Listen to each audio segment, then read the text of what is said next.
बिस्मिल्लाहिर्रहमानिर्रहीम अस्सलाम वालेकुम रहमतुल्लाह। मैं हूँ आपका मेज़बान फ़ज़ल लादवान। आप देख रहे हैं अपना यूट्यूब चैनल और फेसबुक पेज। तबीयत के नासाज होने की वजह से कुछ दिन हाज़िर नहीं हो पाया मैं आपके साथ यूट्यूब और फेसबुक पे।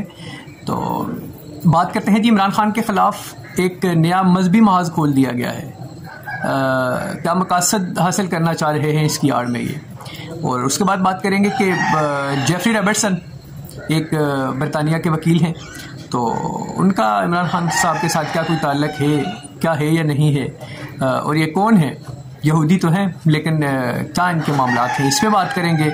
और उसके बाद बात करेंगे कि भारत ने पाकिस्तान पे तंज़ करना शुरू कर दिया गया। भारत ने क्या तंज़ करना शुरू कर दिया पाकिस्तान पे, और किसने क्या कहा, ये भी बात करेंगे। तो सबसे पहले बात करते हैं मुस्लिम लीग नून के वफाकी वज़ीर साहब का, जो उससे पिछली PTI की हुकूमत में ये सूबाई वज़ीर भी रह चुके हैं, जो उनके अता तारड़ साहब। अता तारड़, ये जब नाम आप सुनते हैं तो आपके जहन में एक अलग सा नक्शा आ जाता है। इन्होंने उस्मान बुज़दार की हुकूमत में पंजाब में असम्बली में एक इजलास था, तो उसमें इन्होंने बड़ा नाज़ेबा सा इशारा किया था। और ये अक्सर ख़बरों में रहते हैं, ये मीडिया पे रहते हैं, लेकिन कुछ अच्छी ख़बरें इनके बारे में नहीं होती। एट द सेम टाइम इन्होंने एक बार फिर एक प्रेस कॉन्फ्रेंस करते हैं ये, और काफ़ी लंबी चौड़ी प्रेस कॉन्फ्रेंस थी इनकी, और उसको पूरे मीडिया पे चलाया गया, और आधा पौने घंटे की वो प्रेस कॉन्फ्रेंस थी। और उसमें ये एक ही चीज़ बार बार बताना चाह रहे थे। वो चीज़ क्या थी?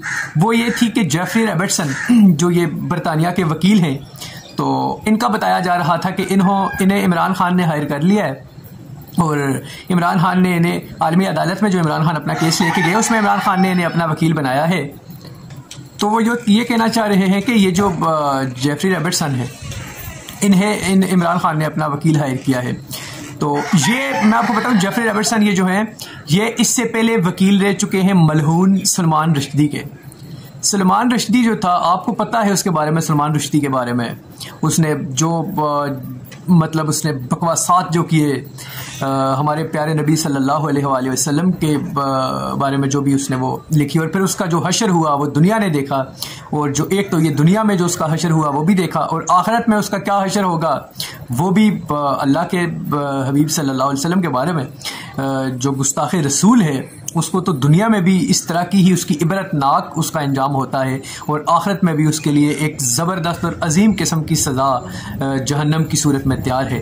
तो वो जो जेफरी रॉबर्टसन था, उसने सलमान रुश्दी की उसके कत्ल के बाद उसकी वकालत की। जो सलमान रुश्दी के जो वहाँ पे उसके लोग थे, उन्होंने उसको हायर किया, और उसने सलमान रुश्दी ने उसकी वकालत की। अब ये बताना ये चाह रहे हैं अता तारड़ साहब कि इमरान खान ने सलमान रुश्दी का जो वकील था जेफरी रॉबर्टसन, इसको उसने हायर किया, और इसने उसको अपना वकील वहाँ पे आलमी अदालत में अपना वकील इसने उसको बनाया।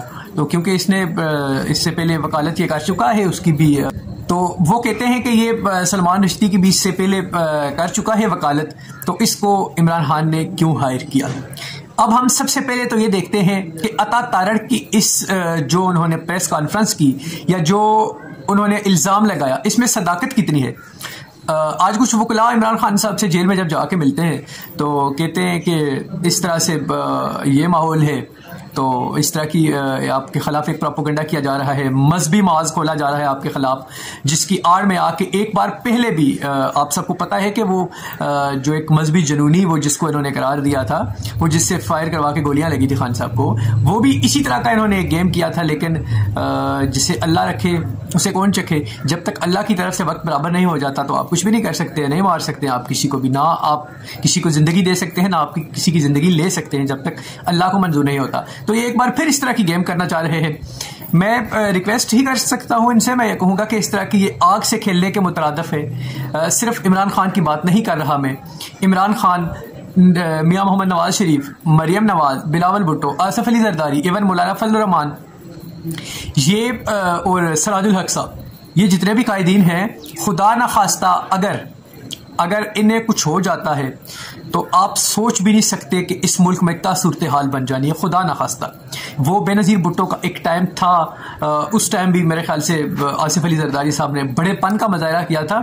उन्होंने पाकिस्तान खप्पे का नारा लगाया था और आवाम को उन्होंने कूल डाउन किया था और वो मामलात को संभालने की कोशिश की थी उन्होंने। खुदा ना खास्ता अगर इस तरह का कोई मामला हो जाता है तो हालात सबके हाथ से बाहर निकल जाएंगे। आप सोच भी नहीं सकते कि किस नहज पे चले जाएंगे मामलात, ये जो आप काम करने जा रहे हैं। तो इमरान खान साहब को जब पता चला तो उन्होंने कहा तो मैंने तो कोई इस तरह का वकील किया ही नहीं है अभी उधर, अभी तो हमारा वकील फाइनल हुआ ही नहीं है। तो वो ताताड़ कैसे इल्ज़ाम लगा सकता है कि जेफरी रॉबर्टसन को इन्होंने हायर कर दिया, उन्होंने कंडेम कर दिया इसको। फिर आपने इतनी बड़ी जो प्रेस कॉन्फ्रेंस की, सारी की सारी मीडिया को आपने हायर किया, सारी आवाम को आपने झूठ बोला, धोखा दिया और इमरान खान के लिए आपने जो सज़ा मुख्तस की। अब आप मुझे ये बताएं, जब इमरान खान ने वो वकील हायर नहीं किया, आप झूठे साबित हो गए, तो वही सज़ा आपको मिलनी चाहिए या नहीं? ज़रूर मिलनी चाहिए। हम मुतालबा करते हैं कि वही सज़ा जो इनके लिए वो बता रहे थे वो उन्हें मिलनी चाहिए। अब बात करते हैं जेफरी रॉबर्टसन के बारे में। ये रह चुके हैं पहले, इससे पहले जो ये वकील रह चुके हैं इसहाक डार साहब के, जी, ये बरतानिया में इसहाक डार साहब के एक केस में उनके वकील रह चुके हैं, उनकी वकालत कर चुके हैं ये। और उसके बाद आपके जो जियो और जंग के जो आपके ऑनर हैं, मालिक हैं जो मीर शकील रहमान, उनके ये वकील रह चुके हैं, उनकी वकालत ये कर चुके हैं मीर शकील। फिर नासिर भट्ट है जी, जो ये हर तस्वीर में आप देखते होंगे मियाँ मोहम्मद नवाज शरीफ साहब के साथ खड़ा होता है, उसकी वकालत कर चुका है जेफरी रॉबर्टसन। तो आपने तब तो बात नहीं की, आपने तब तो नहीं बोला कि उन्होंने इसहाक डार साहब ने क्यों ये वकील किया, ये तो सलमान रुशदी मालूम उनका वकील था, तो उन्होंने क्यों किया ये वकील। नाज़रीन इकराम, सोचने वाली एक बात है कि आप जब भी बरतानिया में होते हैं, जो लोग ओवरसीज पाकिस्तानी हैं वो इस चीज़ को अंडरस्टैंड करते हैं कि जब आप बरतानिया में होते हैं वहाँ पे आपका अगर कोई केस होता है तो आपकी कोशिश होती है कि एक अच्छा यहूदी वकील किया जाए जो पहली ही तारीख में, 1-2 तारीखों में आपको केस जितवा के दे देता है। आप किसी भी कोई भी काम करना चाहते हैं तो उसके एक्सपर्ट को आप ढूंढते हैं और उससे आप फ़ायदा उठाना चाहते हैं, जिस वजह से इसहाक डार साहब ने भी किया और दूसरी थी मीर शकील ने भी उस वकील को हायर किया। तो इमरान खान पे एक तो आप इल्ज़ाम लगा रहे हैं कि उसने वो वकील किया, जबकि अभी तक उसने इससे मानने से इनकार कर दिया कि मैंने उस वकील को हायर नहीं किया, और अगर किया भी होता तो वो दूसरों उन्होंने भी किया है। तो आप ये किस तरह मतलब है कि इमरान खान के खिलाफ ये किस तरह का प्रोपोगंडा करके और एक मजहबी किसी फिर जुनूनी को आप सामने ला के उसकी आड़ में मरवाना खुद चाहते हो, तो फिर उस पर लगा दोगे कि जी इस तरह से उस वजह से एक मजहबी जुनूनी ने उठ के इमरान खान का कत्ल कर दिया। और आपको पता है कि जो आप सोच रहे हो कि इतना सिंपल है या नहीं है, इससे पाकिस्तान के हालात कहाँ चले जाएंगे और क्या मामलात होंगे। आप अपने हालात देख लो मुल्क के। जयशंकर है जी बीजेपी का, ये मोदी का, प्राइम मिनिस्टर मोदी का जो मिनिस्टर है, वजीर है जयशंकर इंडियन, इससे किसी ने सवाल किया कि पाकिस्तान पाकिस्तान पाकिस्तान लगाया होता था आपने, पाकिस्तान को ये करेंगे वो करेंगे, तो अब पाकिस्तान का नाम नहीं ले रहे हो, आजकल खामोशी है, वजह क्या है? उसने कहा यार मतलब पाकिस्तान का क्या बात करनी, पाकिस्तान का क्या नाम ले, हम अपनी मौत जो खुद ही मार रहा हो तो हमारा मतलब मुकाबला नहीं है ना वो। भाई हिंदुस्तान अब इस तरह की बातें उसने हमारे साथ करनी शुरू कर दी हैं, वो फिजा में पहुंच गए हैं, खला में पहुंच गए हैं, वो क्या क्या एक्सपेरिमेंट कर रहे हैं, और आप इस तरह के तंजिया वार करने का आपने उन्हें मौका दिया, मुल्क को इस हद तक आपने पहुंचा दिया कि अब हमारे मुखालिफिन जो हैं वो इस तरह से तंज करेंगे हम पे और हम कुछ भी नहीं कह सकेंगे, क्योंकि जब वो अपनी एक कामयाबियों का हमें बताते हैं तो बदले में हमसे पूछते हैं कि आप क्या कर रहे हो, तो हम क्या कह सकते हैं उन्हें? हम ये कह सकते हैं कि हम हर रोज़ एहतजाज कर रहे हैं आटे, चीनी और चावल के ख़िलाफ़, तो फिर आप कहते हो कि मायूसी फैलाते हो आप लोग सोशल मीडिया पे। यार गरीब की आवाज़ मेन स्ट्रीम मीडिया पे तो आपने बंद कर दी, हम यहाँ पे भी ना उठाएं, हम यहाँ पे भी उसके हक़ के लिए ना बोलें, तो क्या मतलब आप किस तरह से आप इस आवाज़ को बंद कर सकते हो? नहीं कर सकते आप इस आवाज़ को बंद। 1 को रोकोगे, 2 को रोकोगे, 3 को रोकोगे, कोई और उठ के खड़ा हो जाएगा और वो गरीब की बाजू बनेगा, गरीब की आवाज़ बनेगा, वो गरीब के साथ खड़ा होगा और उसकी आवाज़ को वो उठाएगा। दुआ है अल्लाह तबारक व तआला से कि हमें सबको हदायत दे और हमारे मुल्क को शाद रखे और एक जिस अजीम मकसद के लिए पाकिस्तान बना था हमें उस मकसद की तरफ बढ़ने की तौफीक दे और हमें कामयाबियाँ दे।